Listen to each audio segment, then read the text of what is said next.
Welcome to the Lift Your Story podcast with guest Rob Anspach, founder of Anspach Media, author and host of the eHero podcast. Hi, everyone. I'm Lorianne. I am that gal from Milton, Ontario, Canada, and I'm with. I am that guy. I am Roy Miller from Dallas, Texas. We'd like to welcome you to our Lift Your Story podcast. In this episode, we have Rob Anspach, and he is the founder of Anspach Media and author, and he's also the host of eHero podcast. Thanks for being with us today. Thanks for being here. This is great. Okay, Rob, I've got to ask you. You say you're known as Mr. Sarcasm. Can you expound on that a little bit? No. Okay. You are my people. You are my people.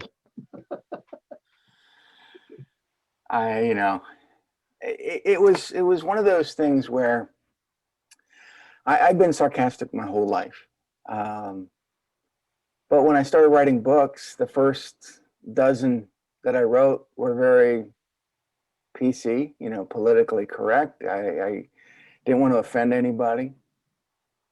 And the more I started sharing my sarcasm online, the more people would gravitate towards me and want to hire me. And they say, wow, you act just like us. We want you to help us. So the last couple of my books, the whole Rob versus series, is my sarcastic take on life and dealing with scammers and morons and humanity. And the last book was Rob versus the Untitled, and it triggered everybody. So, it just, you either like sarcasm or you don't. So were you surprised at how well you were received? I was, because, honestly, I thought that I would lose half my following on Facebook. And, I maxed out at 5,000 friends, and I think I have 7,000 or 8,000 on LinkedIn, and nobody left. And I'm like, I am trying to scare you away. But I use sarcasm as a form of what I call rejection marketing.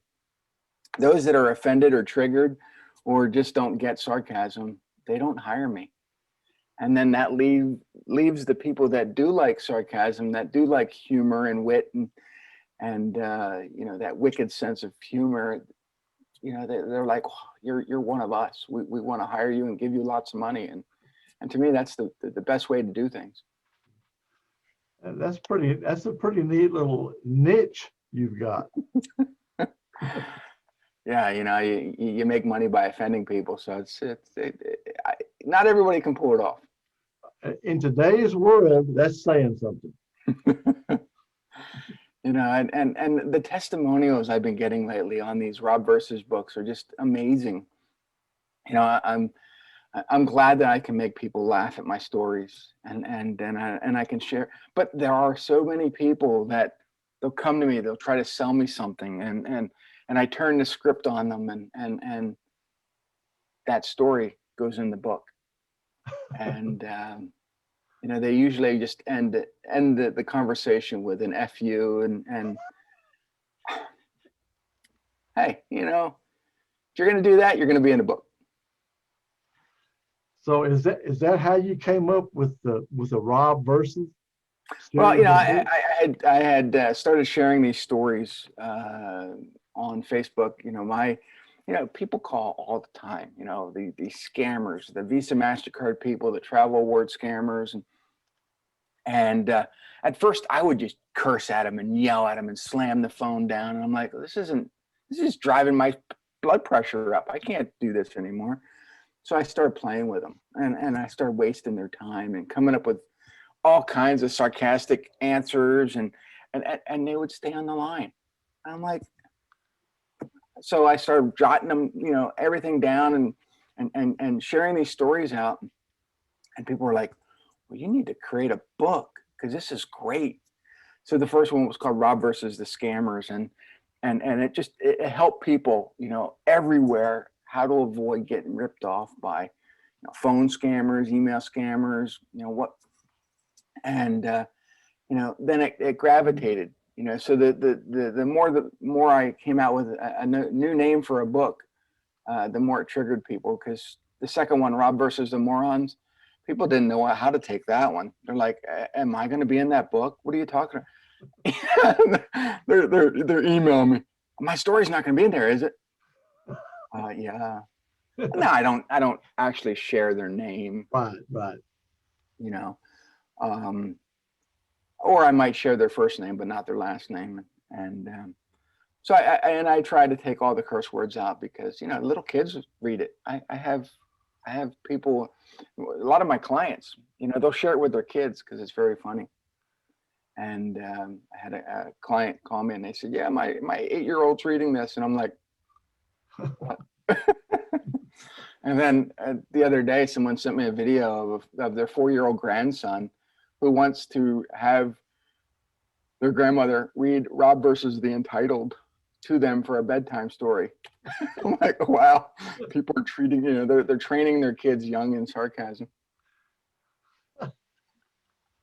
Yeah, that's hilarious. I'm humbled, but I don't know how I can deal with when I'm 80 years old and these kids are out there being so sarcastic.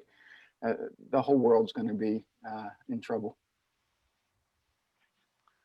That's So do you crazy. find sarcasm, that people take that, they get intimidated by it? Some do because some don't know how to take it. I think, and even my grandson is very sarcastic. I don't know where he gets it from, but I would go out to conventions and conferences and I'll say something and I was out in San Francisco and I was having a conversation with somebody and another guy comes up, he goes, Rob, you're such an asshole. And I turned around and I'm like, yeah, I am. And I kept talking with this guy like nothing even fazed me. And he later came up to me and he says, the things that you say are kind of polarizing. I said, yeah, okay. And but after that, he became, a good friend, and I've interviewed him and put him on my podcast. And I think that people just aren't used to that those comebacks or people who just don't give them, that time. They want that moment, and if you're not going to give it to them, they kind of get offended by it, or they get offended by how you treat them in response to what they say. And to me, it's like, you know what? I'm 52 years old. I don't care what people say. I don't care what people think. I'm going to act the way I want. I can't change it anymore. So, Well, I mean, I know guys, we're just naturally, I think, sarcastic. We're growing up, we're always kidding with each other at work. We're always, out trying to outdo each other, kidding, getting one on each other. So to me, I never really, it was just kind of the way it was. I didn't really think of it that way, until I got a little older. But I've always been sarcastic. I was really bad when I was younger. I've kind of mellowed out a little bit now, but I was very sarcastic growing up and in my early. You can never mellow out, never. Oh, trust me, I have tempered, believe me. For me though, in this consulting business that I've had now for almost 20 years, I started it in 2000, and but before that I had also a carpet cleaning business for almost 20 years, and the two companies overlapped each other for a while. But in my carpet cleaning days, a lot of my clients were women. And so when I went in there, I could not be sarcastic because I'm there to make money. I'm there to clean their carpets. I'm there to help them. If I used my sarcastic powers, I would probably not be making any money at all. So sometimes you have to tame it. Mm-hmm. But, as I started becoming an author and started coaching people, and I realized that not every customer out there is, fit to be, my client. And I need a way to kind of push them away. And it goes against everything that, the marketing gurus teach you. You should attract people. Well, if I have to attract all these people and then have to field through every single one to see which one is going to be a fit, it takes too long. I'd rather just reject them all, and those that really want me are going to find a way to come into my inner circle. And that, to me, that works so much faster and better, and my productivity is better, and I make more money. Do you think that would work for other people? It works for a few people. I don't think it works for every people. Not the masses.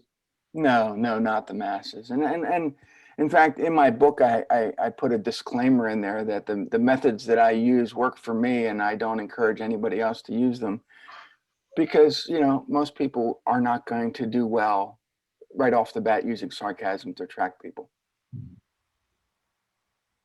Yeah. You know, and it's not like I put it in there for, you know, to ward off the lawyers who are saying, oh, you can't do. It just, sarcasm doesn't work for everybody. And for me, it's always been my personality, and so you might as well let it out and shine. Well, that's a pretty interesting transition from a carpet cleaner to a media consultant. Yeah, it was. It's about a complete 180, and you see, back in 1995, I started the cleaning business, and by 1998, I was almost a dead broke carpet cleaner, and I had no idea how marketing was supposed to work. I just trusted, you know, the phone book companies and the magazines out there to create my ads. Thank God there isn't more phone books anymore. But no, we've all gravitated towards this online world where I had to learn marketing. So, you know, I went out to Arizona, I went to a convention, I learned marketing and learned from some of the masters. And you know, it was that ability to learn quickly that I took these concepts back into my cleaning business and retooled everything.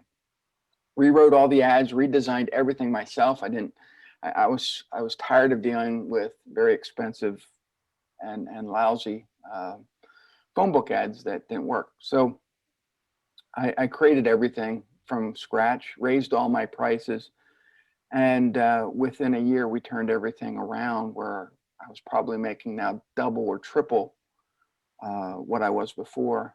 And I think it was in 2000.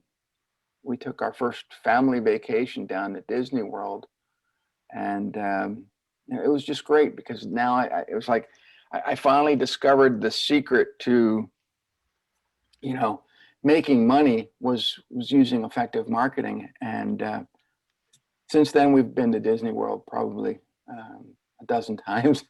So, you know, it's kind of that thing that reminds me every time we go that this is what I've accomplished. This is what I've done. And now I continue to create brilliant marketing for myself in the cleaning business, but other competitors started seeing what I was doing and asked me to design ads for them. And so I was starting to design ads for them, and then a cleaning magazine asked me to write articles, and everything just kind of snowballed. And in 2013, I wrote my first book. It was called Share. It was all about social media. And that I shopped it around to see which publisher wanted it.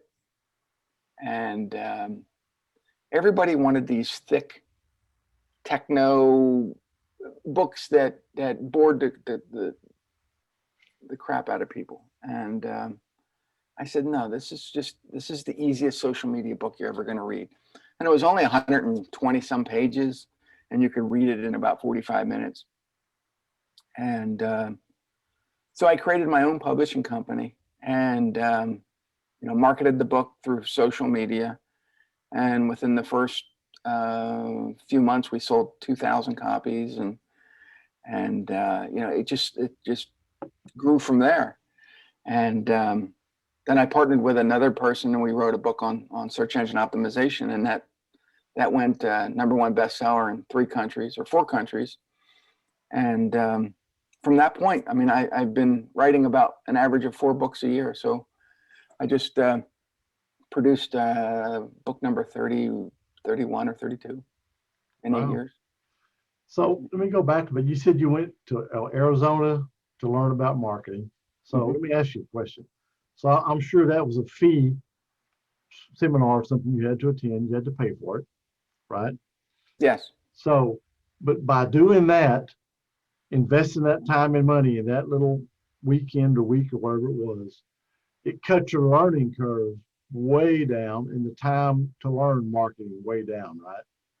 It did, and I honestly, I kicked and screamed the whole way there because I didn't really want to go. I just thought, the guy teaching it, Joe Polish, a very brilliant guy, and he had a lot of speakers there, Dan Kennedy and some others. But at the time, Joe had long hair and he looked like a hippie, and I thought, there is no way I'm going to learn marketing from a hippie. And so I already had my preconceived notions of how this was going to pan out. And so I went to Arizona. Was never in Arizona before. Never went to a convention, marketing before. And it just seemed overwhelming when I got there. But, I paid attention. I listened and I actually went back 2 years later. And, I was used as an example of, how to implement all these things, take massive action and turn around your company. And which was kind of cool. And this was before podcasts. We had Joe Polish put out these called Genius Tapes of the Month or something like that. And he interviewed me, and these cassettes went out to all his members, which I think at the time was a couple thousand. And I was getting more and more marketing jobs from that interview, and it was incredible. So yeah, I mean, not only did I take a chance to go to a marketing seminar, but I took massive action, which a lot of people don't do. So yeah, I was going to ask you before you said it, when you went back, did you go back as a success story? And yes, I did go back as a success story, and it was one of those pivotal moments where I knew that I didn't want to be a carpet cleaner anymore. But it took time because I went back in 2000.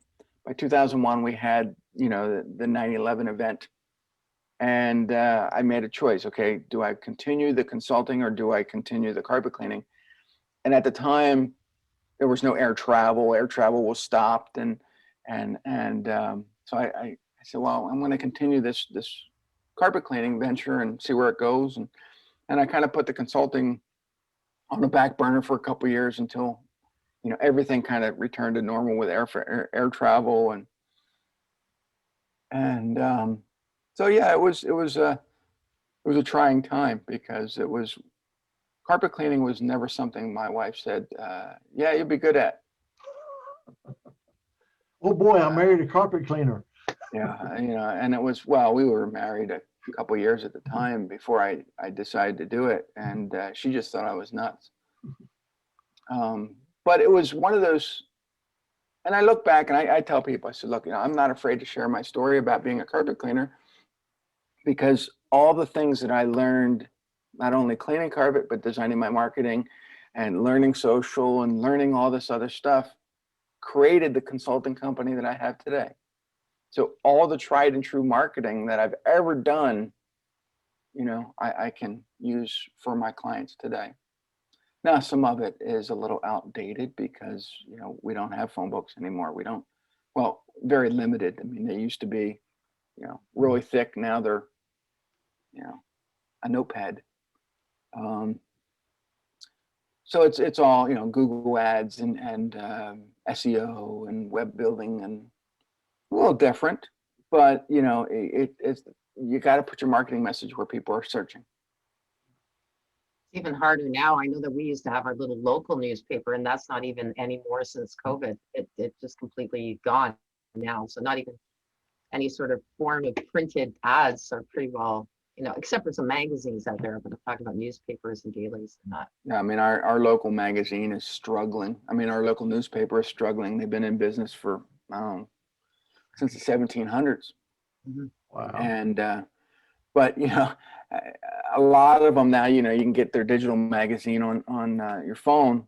They want you to pay a subscription for it. And I'm like, I don't even read your paper. Why am I going to pay a subscription for the news that I'm going to get for free because somebody's going to share it on Facebook or, So you got to look at the balance, you know. And I see that the media companies everywhere, you know, it's not about reporting the news; it's about creating the news. And you know, to me, I'd rather not even look at the news anymore. I'm just too busy creating content for people. Yeah. But I can't create sarcastic content for my clients because it won't work for them. Yeah. Especially most of them are lawyers and doctors, and that won't bode well. You don't have any professional sarcasm you can put out there? I should create a course just for lawyers and doctors because, you know, a lot of them all went to the same Vulcan School of No Emotion. And so, you know, my goal is to try to make them more human, although I think sarcasm would push them over the edge.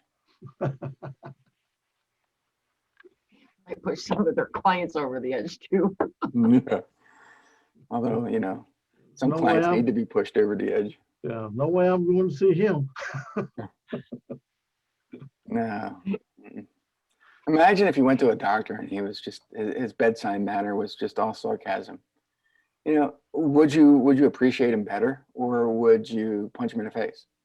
Well, I'll tell you, I had a heart attack when I was in the hospital. I found out that I was diabetic, and this doctor came to me. She said, "Well, you need to do this, this, and this." And I said, "Well, do I really have to do all that?" And she goes, "Well, do you want to lose your leg?" I go, "Well, no." She said, "Do you want to go blind?" I said, "Well, no." She goes, "Then do what I tell you." She said, "I don't care if you do it or not, because if you die, I'm still going to be here. So it's up to you." I said, "Well, in that case, give me all that stuff. I'm on board." Yeah, this is why I never go to the hospital, because I think they would end up killing me. I mean, her bedside manner was brutal. It was true. She made a believer out of me. Yeah, my daughter just got a double organ transplant.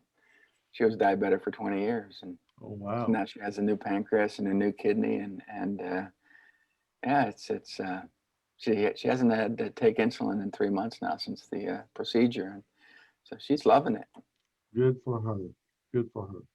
Yeah. Nice to hear.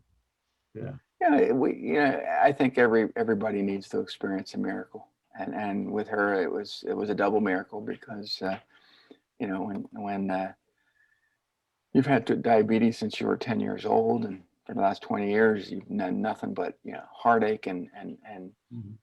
going to doctors. And I mean, I used to say, I think you have a frequent flyer concept, going to the hospital constantly all the time. They should give you benefits or something.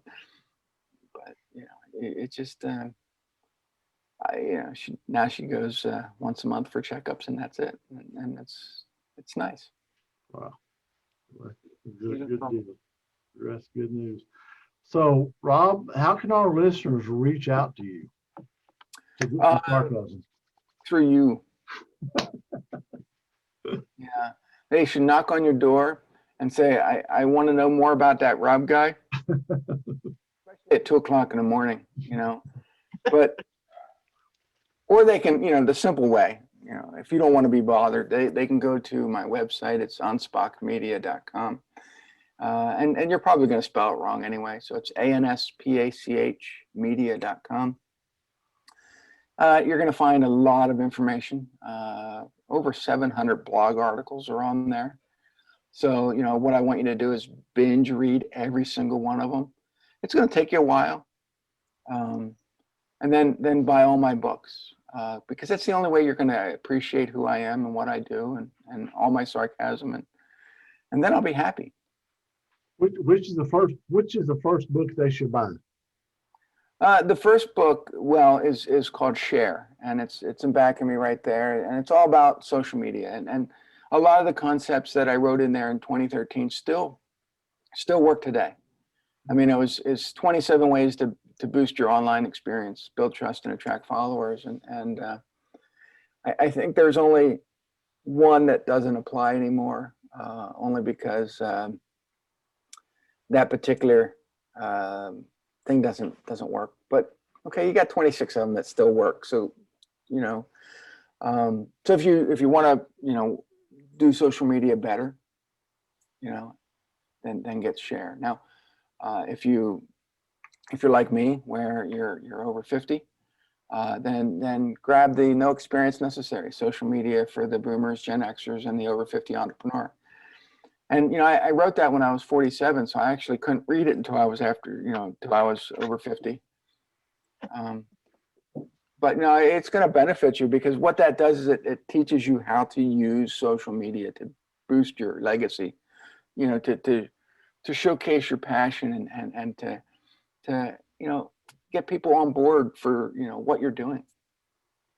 One book that I highly encourage everybody to get is Lessons from the Dojo, and it's 101 Kick-Butt Ways to Improve Your Business, Life, and Relationships. And I actually wrote that book in 2015, and you know, every chapter, every page is a new lesson. So it's a very easy read, but it gives you 101 ways to just, you know, kind of, you know, reset your thinking. And I based it on belts of karate. So if you've ever been into martial arts, you know, my kids were, you'll read a few chapters, and then it kind of escalates. Okay, now you're a white belt, and you read more chapters, and you kind of get your thinking to, you know, okay, this is how I need to do things. And then it gravitates up to that black belt level.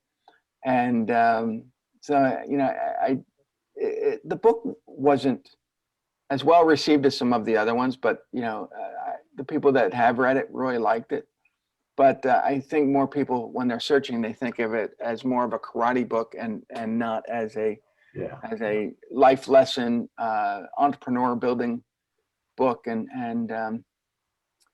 then if you really like sarcasm, which I do, I mean, I think you'll enjoy the Rob Versus books.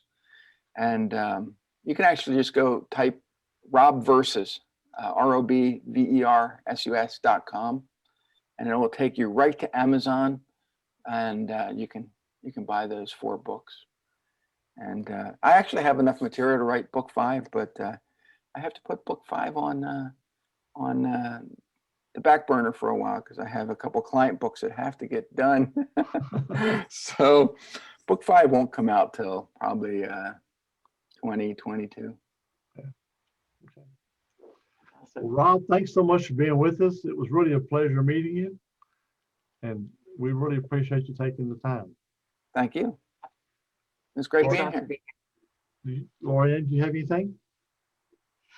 I do not. I just really enjoyed this, and I'm looking forward to the scammer one, because that one is sort of something that I just love to hear about, because there's just so much of it out there. So and right now, you know, that the Rob versus the Scammers came out in 2019, but you know, right now with COVID and the pandemic, please, people, stop posting your vaccination cards online, because that contains your birthday. It contains the location of where you got your vaccination. It contains, you know, the vaccination, what vaccination you got. And, you know, scammers use that information, and they can find out who you are.